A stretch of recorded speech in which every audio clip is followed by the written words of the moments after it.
오늘은 시편 62편. 저자가 누굽니까? 제일 앞절에 위에 기록되어 있죠. 누구의 시라고 했어요? 다윗의 시라고 했어요. 다윗. 역시 오늘도 다윗의 시입니다. 이 시도 뭐 언제 지었는지 나와 있지 않지만 학자들이 이 시에 대해서도 다윗이 지난 27편에서 같이 압살롬에게 쫓겨갈 때에 그 곤고함 속에서 지은 시로 그렇게들 말들 합니다. 오늘 이 시에는 여러 가지 특징들이 있어요. 우리가 짧은 시간에 다 볼 수는 없고요. 특별히 이 시의 별명이 하나 있습니다. 오직이라는 별명이 있어요. 자, 우리 1절 한번 봅니다. 2절 말씀 봅니다. 2절 시작. 오직 저만 나의 반석이시요 나의 구원이시요 나의 산성이시니 내게 크게 요동치 아니하리로다. 자, 6절 말씀 봅니다. 같이 봅니다. 시작. 오직 저만 나의 반석이시요 나의 구원이시요 나의 산성이시니 내가 요동치 아니하리로다. 똑같은 말씀이 반복되고 있지요. 그 시작을 뭐로 시작했어요? 오직이란 말로 시작했죠. 근데 우리말에 두 군데 오직이라고 붙었는데 히브리 말로는 6군데가 붙어 있습니다.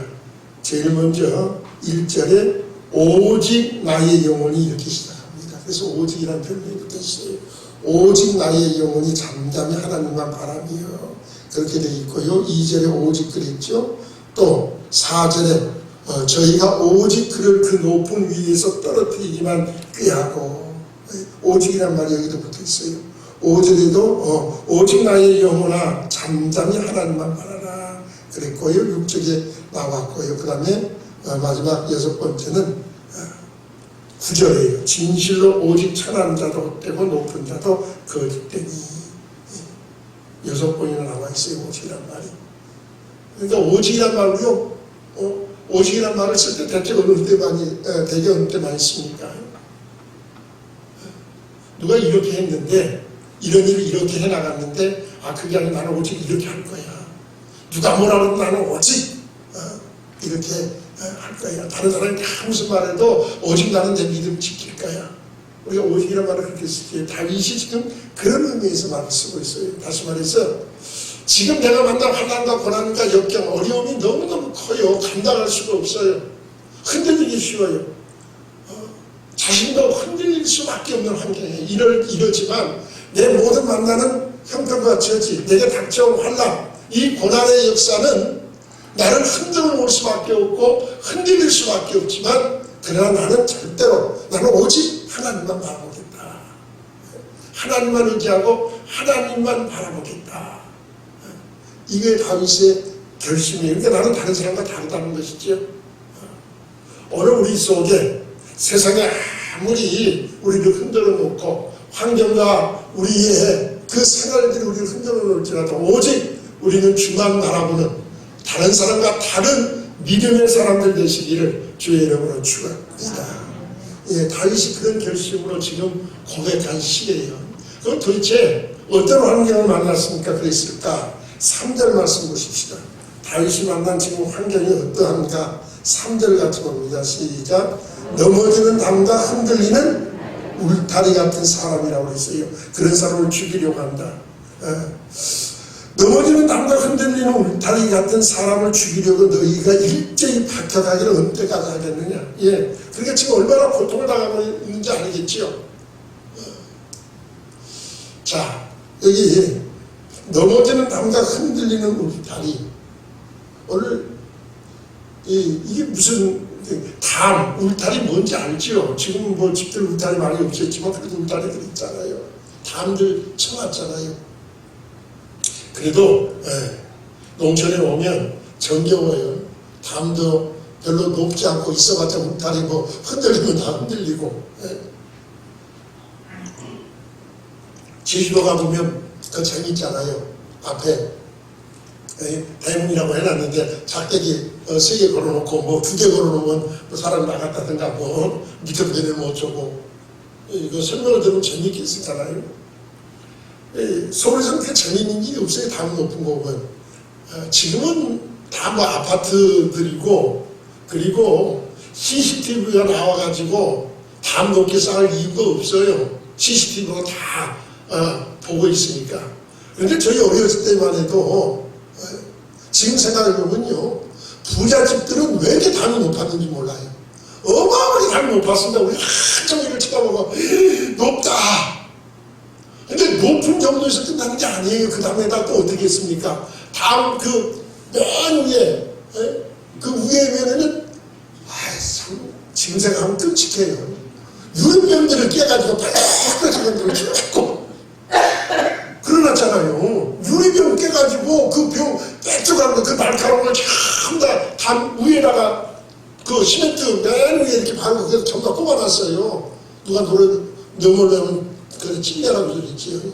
그거 가지고 한 데서 또 어떻게 했습니까? 철조망을 또 감아놨어요. 쭉. 그게 부잣집이었어요. 서울에 가면 부잣집들은 다 그러고 살았었어요. 그러니까 그 집 담만 봐도 저기 되게 부자야. 그거 너무 알아요. 부잣집 아니면 뭐 그렇게 담 쌓을 일 없잖아요. 부자들은 불안해서. 그렇게 담 쌓아놓고 거기다가 뭐 유리 조각 갖다가 집어넣어놓고 철조망으로 그렇게 막 동글동글 쭉 말아놓고 걸어놓고 그래서도 안심이 안 돼서 개를 또 몇 마리씩이나 키우는지 몰라요. 개도 그냥 얼마나 무섭든지 그 옆으로만 지나가도 그 안에서 개 짖는 소리 하면 우리가 혼미백산에서 도망가야 합니다. 얼마나 크고 무서운 개들이 이러는지. 그게 부잣집이었어요. 그 안에 들어가서 안전하게 살겠다는 소리지요. 다음 울타리는 뭐예요? 내가 그 안에서 보호를 받겠다는 것이죠. 나의 보호막. 내 경계선이죠. 경계선. 옛날에 임금들이 사는 궁전을 뭐라고 해요? 구궁 뭐예요? 구궁 뭐라고 해요? 무슨 궁전이라고 그러잖아요. 그 뭐라고 해요? 깊고 깊은. 그 담은 얼마나 깁니까? 그거 가지고도 안 돼서 또 포졸들을 쭉 세워놓고 그래도 안전을 보장하지 못하잖아요. 그 담과 울타리가 우리의 안전을 보장해 줄까요? 보장해 주면 좋은데 그게 꼭 보장되는 건 아니더라고요. 그래도 그 사이를 도둑이 뚫고 지나가잖아요. 들어가잖아요.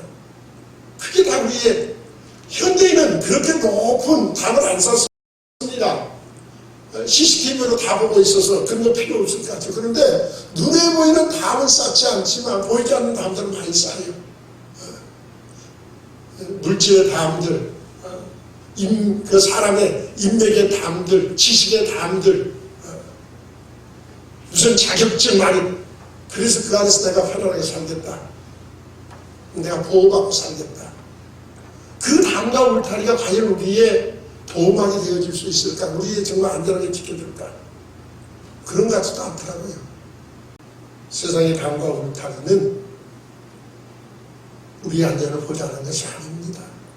내가 가진 모든 그런 조건들, 인맥들, 재물들, 그게 우리의 안전한 울타리나 피난처가 되어주지 못해요. 어떻습니까? 그런데 우리가 가지고 있는 그 울타리는 뭡니까? 우리가 가진 담은 뭡니까? 그것이 우리를 지켜줍니까? 그래도 나는 그것이 나를 지켜줄 줄 알고 지금도 내달리고 사는, 내가 가진 울타리, 내가 지키고자 하는 그 담장들은 무엇입니까? 그 높이가 얼마나 높습니까? 그게 흔들릴 수밖에 없어요. 시인의 시편 11편 3절에서 그런 말을 하죠. 터가 무너지며 의인이 무엇을, 터가 무너져요. 안 무너질 것 같은 터가 무너집니다. 이 다윗 왕궁 같은 것도 무너지지 않을 텐데 압살롬이 자기 사랑하는 아들에서 반역을 당했고 쫓겨가잖아요. 그런 일이 일어날까 꿈인데 생각이 바뀌었어요. 마음도 안 먹어봤던 일이잖아요. 아들이 아버지 죽이게 했다고 반란을 일으키고 밤중에 놀라서 도망가야 되고 그렇잖아요. 그 왕권이 어떤 자리인데요? 왕이 어떤 이런 일이 날 거라고 마음도 안 먹어봤잖아요. 그런데 넘어지고 흔들거리다가 넘어진다고 흔들거리는 물패 같은 인생의 연약함이지 아무것도 아니에요. 우리 인생은 그래도 참 그것을 붙들려가 이랬죠. 9절 말씀 보십시다. 우리가 붙들고 있는 참 어리석은 일들이 얼마나 많은가. 자, 9절 말씀 봅니다. 9절 같이 봅니다. 시작. 진실로 천한 자도 헛되고 높은 자도 거짓되니 저울에 달면 들려 입김보다 경하리로다. 10절이요. 포악을 의지하지 말며 탈취한 것으로 허망하여지지 말며 재물이 늘어도 거기 취심지 말지어다. 인생 의지하는 게 뭐예요? 입김이래, 입김. 여기 진실로 천한 자도 헛되고 입김 같다고요. 높은 자도 거짓되고 속인다고요. 높은 자라고 사람 안 속이는 거 아니에요. 높은 거절에 가서도 거짓말을 잘해요. 눈 뜨고 거짓말들 해요. 금방 드러날 것도 거짓말합니다. 그들의 가치가 얼마나 되냐. 입김보다 저울에 달아보면 입김보다 입김 부럽습니다. 손에 잡아보세요. 잡히는다. 겨울 같으면 후하면 그 뭐예요? 뿌옇게라도 뭐라도 좀 보이기라도 하는 입김을 지금은 아무리 불러도 아무것도 보이지도 않아요.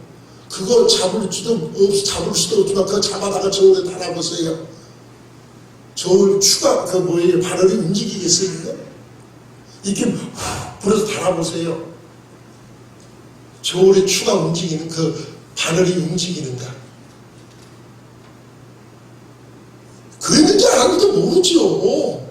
이 김이 달렸는지 안 달렸는지 모르고 끝나버려요. 저울에 달면 이 김보다 더 가볍답니다. 그게 우리 인생이에요. 믿을만한 것이 인생이 아니라고요. 그래서 시편 146편인가요? 방백들을 의지하지 말며 도를 힘이 없는 인생도 사람도 의지하지 말라고요. 그 호흡이 끊어지면 흙으로 돌아가서 흙으로 돌아가는 게 인생이에요. 어떤 비행을 세웠든지 그거 다 끝나는 겁니다. 죽어서 흙으로 돌아가는데 무슨 의미가 있겠어요? 당일에 그 도모가 소멸되리로다 그랬어요. 그날이면 끝나버려요. 만약에 교회에서 나서면 뭐래요? 죽어버리면 끝나는 것이죠. 아무 필요 없는 거예요. 그 의지할 게 못되지요. 방백들을 의지하지 말라고 했어요. 돌 없는 힘이 없는 인생도 의지하지 말라고요. 그 호흡이 끊어지면 흙으로 돌아서 당일에 그 도모가 소멸되고 마는 게 인생이랍니다. 우리가 그렇게 믿고 의지하는 재물 어떻습니까? 여기 뭐라고 그랬어요? 재물이 늘어도 거기에 치심지 말라고 그랬어요. 돈 버는 재미에 그거 늘려가는 재미에. 요즘 그래서 벼락맞는 사람들 많아요. 뭐 LH 모든 직원이 그렇겠어요. 그 중에도 어려운 사람이 얼마나 많겠어요. 그러나 꼭 그런 사람들 때문에 괜히 억울하게 피해보는 사람도 지금 많이 생길 겁니다. LH 문제 어쩌고 한번 그러더니 요즘 이제 뭐 공무원들까지 괜히 뭐 엉뚱한 사람들까지 이제 다 뭐 전수조사한다 뭐다 끌어들여서 이제 엉뚱하게 또 조용히 잘 지나가는 길인데 엉뚱하게 튀어나와갖고 그 몇몇 사람 그 욕심 때문에 온갖까지 시끄러지고 난리가 났지. 안 그래야 할 사람들이 그래서 그래요. 그 많은 직원 중에 다 그렇겠어요. 정직하게 하는 사람들도 많아요. 그런데 이렇게 되니까 그냥 다 모든 직원이 다 죄인이 되어서 얼굴 못 들게 되고 이런 일이 일어나잖아요. 잠언 23장이지요. 너는 부자 되기를 애쓰지 말며 내 사사로운 지혜를 버리라고요. 내가 어찌 허망한 일에 주의하겠느냐. 재물은 정령 날개되어 하늘을 나는 독수리같이 날아가리라 그랬어요. 그거 내가 붙들고 있어도 그건 내가 아닙니다. 날아간다고 했어요. 하나님을 기뻐하신 자 이게 주려고 쌓아놓으신 것이라고 그랬어요. 자기가 쓰는 게 아니에요. 자기 것 아니에요. 그거 남의 거 쌓아놓고 있는 거예요. 그거. 아무 의미 없는 역사지요. 그거 드러난다고 좋아할 거 없다고요. 그런데 인생들은 그렇게 살아요. 자, 이런 위기 앞에서 다윗이 찾은 길은 뭡니까? 다윗은 자 사람이 이렇게 무너지고 넘어진다는 거 흔들리는 울타리 같은 인생, 뭔가 내가 의지하고 붙들었던 것이 다 그렇게 허망하고 무너지고 내려지면 사람들은 거기에서 다시 일어서지 못하지요. 근데 다윗은 그런 가운데서 일어설 힘을 얻었습니다. 그것이 뭐예요? 2절이죠. 오직 저만 나의 반석이시여 나의 구원이시여 나의 산성이시니 내가 크게 요동치 아니하다. 2절 6절 같은 말을 반석하고 있잖아요. 하나님을 나의 반석으로 나의 구원으로 나의 산성으로 내가 크게 요동치 않는 반석이 요새세요. 요새는 피하는 것이 반석, 흔들림이 없는 거잖아요.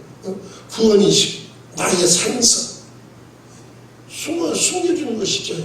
높은 데 있는 이 흔들리지 않는 것들이죠. 그래서 크게 요동치 않고 절대로 요동할 필요가 없다고요. 흔들리지 않겠다고요. 그런 어려움이 일어나는, 그래서 3장에서는 시편 3편에서는 천만이 일어나를 치게 할지라도 나는 요동치 아니하리로다. 요동치 않겠다고요. 천만이 일어나를 치게 봐라. 내가 거기에 좀 더 요동하지 않는다.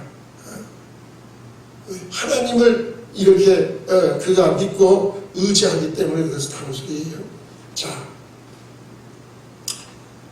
그런데 중요한 것은 여기서 우리가 자 2절 6절이 같은 말씀이지만 2절 말씀 자 다시 한번 봅니다. 시작. 오직 저만 나의 반석이, 오직 저만 여호와만, 그렇죠? 1절에는 오직 나의 영혼이 잠잠히 하나님만 바라며, 그래서 1절에서는 하나님만 바라겠다. 2절에서는 저만, 저가 누구예요? 하나님이지요. 하나님만. 자, 이것이 다윗이 요동하지 않은 비결이라고 했어요. 자신이 요동하지 않는다. 어떤 일이 있어도 나는 흔들리지 않는다. 나는 다른 사람 같지 않고 오직 나는 다르기 때문에 나는 하나님만 의지하기 때문에 하나님만 바라보기 때문에 하나님을 나의 반석으로 나의 구원으로 나의 피난처로 나의 산성으로 나의 요새로 삼았기 때문에 나는 절대 흔들리지 않는다. 오늘 우리도 하나님만 나의 구원자로 반석으로 요새로 하나님만 피난처로 삼으시는 성도들 되시기를 주의 이름으로 축원합니다. 그런데 이게 쉽습니까? 어렵습니까? 이게 어려워요. 어마어마하게 어렵습니다. 하나님만, 말은 참 쉬워요. 하나님만 사랑하고 하나님만 의지하고 하나님만 바라보겠습니다. 얼마나 말하기 쉽습니까? 근데 이게 안 돼요. 우리가 잘 못하는 겁니다. 왜 그렇습니까? 평소에도 말은 잘해요. 나 하나님만 사랑하고 하나님만 의지하고 하나님만 바라본다고. 그런데 진짜 어려움이 와보세요. 위기가 닥쳐보세요. 하나님만 사랑합니까? 기도만 합니까? 방법을 찾기 시작해요. 우리는 아주 방법 찾는 데 익숙해져 있습니다. 어떻게 하면 이 위기에서 벗어날까? 누구의 도움을 받으면 될까? 누구를 찾아가면 될까? 어떤 수단 방법을 동원하면 될까? 자꾸 방법에 익숙해져서 하나님만 의지해서는 안 될 것 같아요. 이 일은 하나님도 해결 못 하실 것 같아요. 그래서 자꾸 우리는 다른 길을 찾습니다. 하나님을 의지하지 않는 거 아니에요. 기도 안 하는 거 아니에요. 하나님 도와주세요. 하나님 해결해 주시면 좋고요. 하나님이 오늘이라도 해결하시면 참 좋지만 그래도 좀 힘들 것 같아. 이 일을 하나님도 어떻게 하실지 못하고 내가 이 일을 해결해야지. 내가 누구 찾아가서 부탁해서. 그래서 방법을 찾아요. 근데 성경은 우리에게 뭐라고 말합니까? 야고보 선생님이 야고보서 1장 6절에서 뭐라고 했어요? 오직 믿음으로 구하고 조금도 의심치 말라. 의심하는 자는 마치 바람에 불려 요동하는 물결 같으니. 자, 뭐라고 그러셨어요? 오직 믿음으로 조금도 의심하는 마치 바람에 불려 요동하는 바다 물결 같으니 모든 일에 두 마음을 품어 모든 일에 정함이 없다. 두 마음을 품었다고 그랬어요. 이게 두 마음이에요. 하나님을 의지하는 게 아니고 내 방법, 내 수단, 내 결정, 계획 자꾸 다른 걸 바라고 다른 걸 우리는 찾아. 그래서 하나님만 못 바라봐요. 그러니까 우리는 요동해요. 그러니까 우리에게 평안이 없어요. 다시 지금 평안하다고 말합니다. 안전하다고 말합니다. 너무너무 큰 위기와 환난과 고난을 만났지만 나는 절대로 오직 나는 흔들리지 않는다고 말합니다. 왜요? 하나님만 바라보고 있기 때문에, 하나님만 의지하기 때문에. 그런데 우리는 이게 안 된다는 소리예요. 우리는 그래서 자꾸 요동해요. 평소에는 하나님만 바라보고 참 믿음으로 사는 것 같아요. 그런데 위기가 어려움이 오면 다른 것 바라봐요. 다른 것 찾습니다. 하나님 도와주세요. 그러면서 또 갑니다. 이스라엘 백성들의 문제가 뭐예요? 하나님은 우리는 선민입니다. 우리는 하나님의 백성입니다. 하나님 우리 하나님 우리 하나님의 백성입니다. 뒤로 돌아서는 바알이여 비를 주소서. 가나안 땅에서는 비가 와야 농사 짓는데요. 가나안 땅에서 배운 게 뭐예요? 비는 그들은 하나님을 모르니까 비는 바알이 주는 거라고 배웠어요. 그래서 가나안 사람들은 전부 다 바알이여 비를 주소서, 바알이여 비를 주소서. 그러니까 농사 지으려면 비가 와야 되고 비는 바알이 주는 거야. 그래서 하나님 우리는 하나님 백성입니다. 이쪽으로 돌아서면 바알이여 비를 주소서. 이게 두 마음이에요. 이게 영적 가늠입니다. 하나님이 이것을 영적 가늠이라고 하셨어요. 우리가 왜 요동합니까? 왜 우리가 평안함이 없습니까? 두 마음을 품기 때문에 그래요. 하나님만 바라보지 못하기 때문에. 아무리 봐도 내 문제가 더 커 보이고 하나님은 잠잠하신 것 같고 응답지 아니하신 것 같고 하나님은 일하시지 않는 것 같아요. 그래서 우리는 조급해집니다.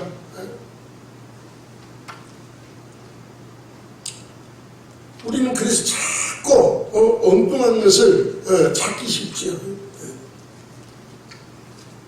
그런데 다윗이 하나님만 바라보고 하나님만 반소로 구원으로 산성으로 삼고 그렇게 할 수 있었던 것. 자, 7절 말씀 보십시다. 그가 왜 그럴 수 있었느냐? 7절 말씀 같습니다. 시작. 나의 구원과 영광이 하나님께 있으니요 내 힘의 반석과 피난처도 하나님. 내 힘과 피난의 그 근거가 하나님께 있다고 믿었어요. 그래서 8절 같이 고백합니다. 우리들에게 권면해요. 우리도 이렇게 하라는 거예요. 자, 8절부터 시작. 백성들아 시시로 저를 의지하고 그 앞에 마음을 토하라. 하나님은 우리의 피난처시로다. 아멘. 우리에게 뭐라면 시시로 뭐예요? 항상이에요. 항상. 한 번 하고 말하는 소리가 아니라 항상 하나님을 의지하고 그 앞에서 뭐 하랍니까? 마음을 토하랍니다. 마음을 토해야 해요. 기도하라는 소리죠. 마음을 토해라. 성경 우리에게 부르시라고 말해요. 우리의 기도가 하나님을 토해짓지. 에레미야가 2장에서 뭐라고 했습니까? 너는 눈물을 강처럼 흘릴지어다. 스스로 쉬지 말며 내 눈동자로 쉬게 하지 말지어다. 내 마음을 주의 얼굴 앞에 물 쏟듯 할지어다 했어요. 이게 부르짖는 기도죠. 하나님 앞에 우리의 마음을 쏟아부으라고 해요.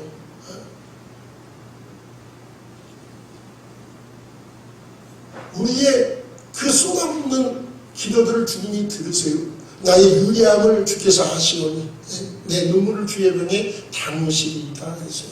우리가 쏟아붓는 기도를 하나님은 담으십니다. 하나님 앞에 쏟으시기 위해서. 이 땅에 떨어지도록 놔두지 않아요. 그래서 우리에게 한나가 그런 기도 있잖아요. 엘리가 알아보지 못하고 술 취한 여자라고 몰아붙였을 때에 뭐라고 돼? 나는 하나님께, 나는 마음이 슬픈 여자가 내 마음을 하나님 앞에 어떻게 하고 있다고요? 쏟아놓고 있다고요. 하나님 앞에 내 마음을 쏟아놓고 있다고요. 하나님께 심정이 통한다고 했어요. 내가 쏟아붓는 소리를 하나님은 듣고 계셔서 내 마음을 하나님 그대로 하시는, 하나님 앞에 우리에게 필요한 것은 이 기도의 골방이 필요해요. 자신은 하나님 앞에 그렇게 기도했기 때문이라는 거예요. 하나님을 그렇게 의지하고 하나님을 붙들 수 있었던 것은 그만큼 기도했기 때문이랍니다. 11절 말씀 보십시다. 자, 11절 같이 봅니다. 하나님이 한두 번 하신 말씀을 내가 들었나니 권능은 하나님께 속하였다 하였도다. 예, 하나님 앞에 속하였다고 그렇게 고백합니다. 자, 보세요. 5절 말씀 한번 봅니다. 5절. 자, 그러기 위해서는 어떻게 다시 고백하는가? 5절 봅니다. 시작. 나의 영혼아 잠잠히 하나님만 바라라 했어요. 나의 소망은 하나님께로 쫓아난다고요. 그래서 하나님 앞에 잠잠히 하나님만 바라보랍니다. 잠잠하라는 소리는 뭐예요? 조용하라는 소리죠. 아까 부러지는 거는 정반대 얘기겠죠. 자, 그러니까 무슨 얘기냐면 하나님 앞에 잠잠하라. 이런 사건이 언제 일어납니까? 출애굽했을 때 일어났어요. 출애굽에서 홍해 앞에 섰는데 출애굽 14장이죠.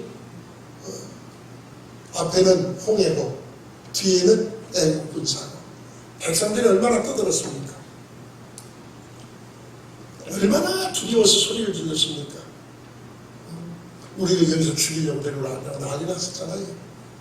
그때 모세가 하나님 앞에 기도하면서 그들에게 뭐라고 했습니까? 너희는 가만히 있어. 오늘날 여호와께서 너희를 위하여 행하시는 구원을 보라고 했어요. 가만히 있어. 이게 잠잠하라는 소리예요. 잠잠하라. 네? 우리가 떠든다고 해결될 문제가 아니에요. 왜 잠잠합니까? 자, 잠잠해서 너희가 오늘날 가만히 있어. 여호와께서 너희를 위하여 행하시는 구원을 보기 위해서 그들이 잠잠하라고 했습니다. 잠잠하라는 소리는 그냥 입 다물고 가만히 있어라. 물론 입 다물라는 소리예요. 그러나 그런 의미만 있는 게 아니에요. 잠잠하려면 내가 굳게 서야 돼요. 그래서 하나님이 하신 일을 바라보려면 입을 다물고 잠잠 내 자리를 굳게 잡고 그걸 쳐다봐야 합니다. 잠잠하라고 하는 것은 왜 잠잠해야 합니까? 우리가 하나님 하신 소리를 들어야 되니까, 그 음성을 들어야 되니까, 그 말씀을 들어야 되니까. 우리가 떠들면 하나님의 음성을 못 들어요. 요란하고 굉장한 소리에 하나님 음성 들려지는 거 아니더라고요. 우리 열왕기상 19장 말씀을 보면서 말씀드렸죠. 말없이 우리를 찾아서 터치하신 하나님의 손길, 우리를 오늘 만드신 하나님의 손길. 엘리야가 너드나무에 엎드려 있을 때 참 일어나라 일깨워 주셨어요. 그리고 그에게 40주야를 가르치게 하셔서 보여주셨습니다. 얼마나 놀라운 역사들이 많이 일어났었습니까? 큰 광풍이 불어와서 산들을 날릴 만한 그런 무서운 일들, 지진이 일어났어요. 얼마나 요란합니까? 그런 풍랑이 불어오는 소리, 바람 소리 무섭잖아요. 여기 우리 교회 앞에 바람만 세게 불어도 이 앞에 나무터 소나무 숲에서 우리 체육공원에서 소리 굉장히 크게 들립니다. 바람 소리가요. 그 다음에 지진 소리, 이게 천지 무너지는 것 같죠? 얼마나 두렵습니까? 불의 역사. 그런데 그 속에서 하나님 음성 못 들었습니다. 그거 다 끝난 다음에 세미한 가운데 들려지는 그 세미한 음성을 들으려면 잠잠해야 돼요. 온 천하가 고요해야 합니다. 인간의 우리의 떠드는 것, 수단, 방법, 소리 지르는 것, 그거 가지고는 절대로 하나님 음성 못 들어요. 잠잠해야 합니다. 하나님 음성 우리 입을 다물고 잠잠해야 돼요. 하나님의 음성을 듣기 위해서는. 근데 이게 쉽지가 않습니다. 외적으로는 잠잠하기 쉬워요. 우리 주변의 소리도 야 라디오 꺼라, 핸드폰 꺼라, TV 꺼라. 참전할 수 있어요. 근데 기도하다가 막상 눈 감고 하나님 아버지 하는데 우리 속에서 들려오는 소리들, 온갖 잡생각들, 잡념들. 그래서 나 하나 아버지 그래놓고 엎드려서 그냥 시간 보내요. 그건 괜찮아요. 하나님 음성 듣기에 잠잠히 시간 보내고 있는 게 좋은데, 그리고 일어나서 갈 때 보면 기도를 많이 한 건지 잡념을 많이 하고 가는 건지 무슨 온갖 계획과 생각만 머릿속에 뱅뱅 돌고 기도를 한마디도 제대로 못하고 일어날 때 있어요. 그런 경험들 없어요? 전 그런 경험 있어요. 기도를 한마디도 못하고 아버지만 불러놓고 엉뚱한 생각이 내 머릿속에서 괜히 염려근심으로 꽉 차고 뭐 어찌 할까 뭐 이상한 것도 이상한 생각들로 우리 머리를 꽉 채워가지고 기도를 한마디도 못하고 잡념만 많이 했어요. 잡념만. 묵념만 많이 했어요. 묵상만 많이 했어요. 그 묵상이 아니다는 말씀 묵상은 아니니까. 묵념한 거지 완전히. 잡생각들. 온갖 세상 것들로 꽉 차 있었어요. 기도를 못하고 돌아갈 때가 있어요. 하나님의 음성을 들으려면 우리가 잠잠해야 합니다. 그 앞에서 우리 마음부터 우리 심령의 속부터 잠잠하게 해야 돼요. 온갖 잡생각들 들어오지 않도록. 엎드려 기도가 안 되는 소리를 크게 내서라도 이 잡생각들을 쫓아내야 돼요. 우리 머릿속에 있는 이 잡념들, 온갖 세상 생각들, 그 소리들을 쫓아내야 합니다. 그래야 우리가 기도의 골방으로 들어갈 수 있어요. 그래야 우리가 하나님의 음성을 들을 수 있습니다. 거기에서 하나님이 나의 힘과 반성이 되신 것을 우리가 느낄 수 있고 그 힘을 얻을 수 있고요. 하나님이 한두 번 하신 말씀을 내가 들었는데, 한두 번, 말씀 한 번 하고 두 번만 하셨다는 소리가 아니죠. 한두 번 해서 하나님이 우리에게 계속해서 말씀하고 계시는데 우리가 못 듣고 있다는 소리예요. 하나님 우리에게 뭐라고 말씀합니까? 내가 정말 들으려고 하면 들으려고 해야 들리는 거예요. 하나님 음성을 들으려고 안 하는데 무슨 소리가 들리고 세상 소리만 들리지 안 들려요. 자꾸 내가 들으려고 하면 하나님은 계속해서 지금도 우리에게 말씀하고 계십니다. 우리가 못 듣는 것이지. 11절이요. 하나님이 한두 번 하신 말씀을 내가 들었나니 권능은 하나님께 속하였다 하셨도다. 네. 자, 지금 다윗은 아들 압살롬에게 쫓겨 도망갑니다. 압살롬이 이 일을 위해서 얼마나 많은 준비를 했습니까? 압살롬이 도망갔다 돌아와서 그 어떤 일을 벌였어요? 사무엘하 16장이 14장이지 14장 15장 15장이에요. 이게 어떤 일을 벌입니까? 백성들의 마음을 도둑질했다고 했어요. 백성들이 재판받고 무슨 일이 있으면 다윗왕에 가기 위해서 오면 성전문 앞에 가만히 지키고 있다가 너가 사람이 홀딱 뛰어나갑니다. 그걸 뛰어내면서 아이고 얼마나 억울하냐고 얼마나 고생했느냐고 내가 왕이었으면 당신 도와줄 텐데 당신 말대로 해줄 텐데 당신은 내가 왕이 아니어서 참 내가 못 도와줘서 미안하다고. 그런데 마음 안 뺏기겠어요? 홀딱 넘어가지. 그 호소하고 온 사람은 다 자기가 억울해요. 말은 양쪽 말 다 들어봐야 판단이 되는 거예요. 한쪽 말만 들으면 그 사람이 다 울어요. 항상 그 사람이 다 우는 거예요. 그러니까 나는 억울하다고 생각해서 호소하러 왔는데 왕자가 나와서 나를 맡게 않고 얼마나 힘드냐고 얼마나 고생하냐고 얼마나 억울하냐고 내가 왕이었으면 당신 그 억울함을 풀어줄 텐데 마음이 안 녹겠어요? 마음이 녹아버릴 수밖에 없잖아요. 이렇게 마음을 도둑질했다고요. 그런데 반란이 되니까 백성들이 다 압살롬 라인이 합니다. 그렇죠? 다 압살롬 편을 쓰는 거예요. 그러니까 그렇게 다윗도 없는 사람은 압살롬 훨씬 많아요. 하여튼 자, 이게 사단의 수단 방법이에요. 그러니까 다윗 망했고 끝난 거 아니에요. 그런데 하나님 뭐라고 그러셨어요? 권능은 하나님께 속하였다. 우리 그래 마치고 못 간다고요. 하나님이 일하시는 것에 달려있지, 하나님이 통치하시고 하나님이 다스리시고 하나님이 일하시는 역사지 사람의 방법수단 당장은 그 사람이 이긴 거고 승리한 거 오래가는 것 같지만 그거 안 되더라고요. 권능이 하나님께서 계세요. 하나님이 하시는 그 역사 속에 있지. 우리가 그 음성을 들을 수 있어야 돼요. 때로는 나만 억울한 것 같고 때로는 하나님 못 들으시는 거 아니, 하나님은 지금도 우리에게 말씀하고 계십니다. 그리고 12절 마지막이에요. 주여 임자함도 주께 속하였사오니 주께서 각 사람이 행한 대로 갚으십니다. 하나님 임자, 우리를 불쌍히 여기시는 것도 하나님 하시는 일이에요. 억울합니까? 하나님이 갚아주시겠답니다. 하나님 하시겠답니다. 요동하기 쉬운 세상 뭘 의지하십니까? 넘어진 나무가 흔들거리는 울타리들을 의지하고 있지는 않습니까? 대통령의 권세를 가지고도 그거 소용없는 것더라고요. 안 되더라고요. 왕의 권세를 가지고도 안 되는 것들이 있더라고요. 다 자기를 못 지켜요. 재벌이 나를 지켜줍니까? 지식이 나를 지켜줍니까? 사랑 나를 지켜줍니까? 안 될 때 많아요. 오직 하나님만 의지해야 합니다.